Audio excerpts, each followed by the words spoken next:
ওকে, আমার পিছনে আপনারা একটু আমার পিছনে আসেন। আসসালামু আলাইকুম রহমতুল্লাহ। পুরো দেশবাসীর কাছে আমরা আমাদের এই আজকের মহল্লাবাসীর এই আতঙ্কিত এক রাতের চিত্র আমরা তুলে ধরছি। এখানে সবচেয়ে বড় যে বিষয়টা, আমাদের রাষ্ট্রে প্রশাসন এখনও নড়বড়। যে কোনো একটা দল আসার পরে রাষ্ট্রের সেটিং হইতে এবং প্রশাসনকে পরিপূর্ণভাবে পাওয়ার দিতে অন্তত 1 থেকে 1.5 সপ্তাহ অথবা 2 সপ্তাহ সময় লাগতে পারে।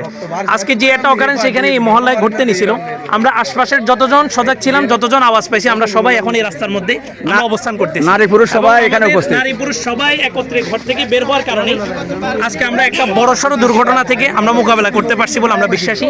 আমি পুরো দেশবাসীর কাছে উদাত্ত আহ্বান করব যে প্রশাসন তার আপন জায়গায় স্থির হওয়ার আগ পর্যন্ত আমরা সবাই দলমত নির্বিশেষে সবাই একতাবদ্ধ থাকতে হবে।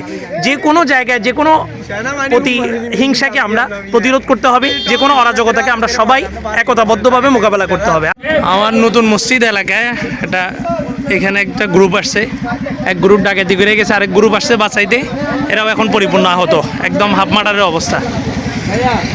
এটার লেবিলিটিটা কে নিচ্ছে? আপনি এখানে কথা বুঝতেছেন না? এই নাই। আসসালামু আলাইকুম ফারুক মামা, কি ঘটনা একটু খুলে বলেন তো পুরো ঘটনাটা। ঘটনা হয়েছে মামা, এখন আপনারা একটু চুপ থাকেন, একটু চুপ। ফোন নিয়ে গেছে, আপনার ফোন নিয়ে গেছিল, পরে ফোন নিচ্ছেন কিভাবে? ওই ছোট ভাই হয়েছে। এখন ঘটনা হয়েছে কি, 1 মিনিট, এখন বাজতেছে 12টা, মানে মনে করেন 11:30টায় আমি খাওয়া দাওয়া খাই শুইছি।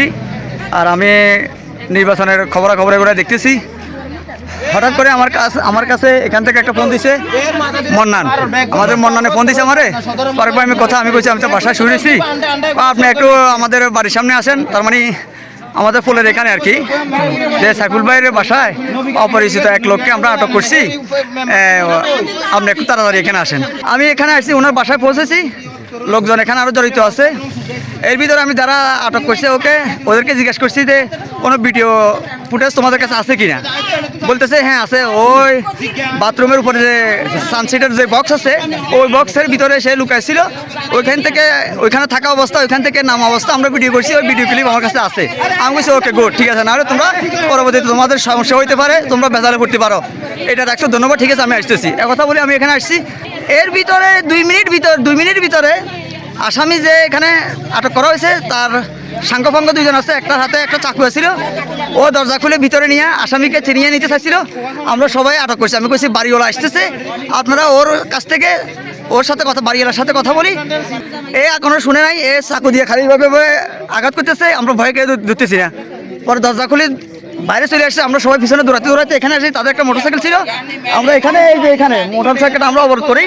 ও এখান থেকে একটা বাস নিয়ে আমার এখানে আঘাত করছে, এই যে দেখেন, হ্যাঁ রক্ত বেরিয়েছে। হ্যাঁ, তারপরে জামাই কোথায়, মাথাটা দেখেন তো, ওকে চাকু দিয়ে আঘাত করছে এখানে। চাকু কিন্তু ওর হাত থেকে আমরা কেউ নিতে পারতেছি না, সবাই আমরা ধস্তাধস্তি করতেছি। হ্যাঁ, পরে এক পর্যায়ে তারা এখানে আহত হয়ে এখানে পড়ে গেছে। ও চাকুটা নিজে টিনের উপরে এখনো কাজ করলে পারবো, টিনের উপরে ফালা দিছে। এরপরে ভিকটিম যে ওরে মোটরসাইকেল একটা নিয়ে চলে গেছে ঘটনাস্থলে থেকে। বাকি একজনটা আমরা আটক করছি। এখানে একটা ফেরসের লোক আসছিল, আমরা র্যাব 7-এর ফোন দিতে বলছি, দিছে। থানাতে ফোন দিছে, সবাই নির্বাচনীয় ব্যস্ততার কারণে ঘটনাস্থলে আসতে পারে নাই। এখন আমরা ওকে হাসপাতালে পাঠাইছি। আমার যে উন্ডেড হয়েছে ও এখানে আছে, আমিও এখানে বর্তমানে আছি। আর যে ব্যক্তি বাড়িওয়ালা উনি আসছে, উনিও বাসাত গেছে। ডাকাত আসছে করতেছে, দৌড় দিয়ে এদিক দিকে আসছি। আসার পর দেখতেছি যে ছুরি নিয়ে, বড় ছুরি নিয়ে ওদিক থেকে বেরোচ্ছে। তো আমাকে এদের লাগছিল, আমি ছুরি আমি ছুরি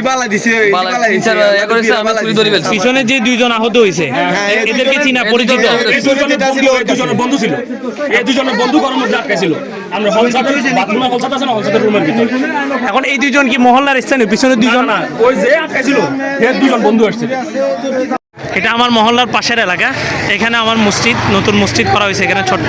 এই মসজিদে কিছুক্ষণ আগে এক বাহিনী এসে ডাকাতি করে গেছে। ওই বাহিনী চলে গেছে, পরবর্তী আরেকটা বাহিনী এসে এলোপাতারি ছুরি চালাইছে। এখানে অনেকজন আহত হয়েছে এবং তারাও সেখানে আহত হয়েছে। 2 জন গুরুতর অবস্থা। এখন দুজনকে সদর হাসপাতালে পাঠানো হয়েছে। এখানে প্রায় 10 থেকে 15 জনের মতো আহত হয়েছে এই ছুরির আঘাতে। পুরা মহল্লার মধ্যে একটা আতঙ্ক বিরাজমান। আর বিগত 2 সপ্তাহ যাবত আমাদের এই মহল্লার ভিতরে অনেকগুলো অকারেন্স ঘটছে, বিশেষ করে কারেন্টের তার চুরি হওয়া সহ। আজকে একটু বড়সড়, যেটাকে ডাকাতি বলা হয় আর কি, অস্ত্র চালানো হয়েছে।